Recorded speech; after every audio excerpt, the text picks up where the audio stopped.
تمہارا مال اور تمہاری اولاد تو آزمائش ہے، اور اللہ کے ہاں بڑا اجر ہے، سو جہاں تک ہو سکے اللہ سے ڈرو اور اس کے احکام کو سنو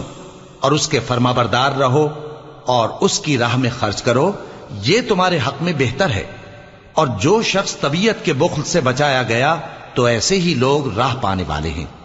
اگر تم اللہ کو نیک نیتی سے قرض دو گے تو وہ تم کو اس کا کئی گنا دے گا اور تمہارے گناہ بھی معاف کر دے گا، اور اللہ قدر شناس ہے، بردبار ہے، پوشیدہ اور ظاہر کا جاننے والا ہے، غالب ہے، حکمت والا ہے۔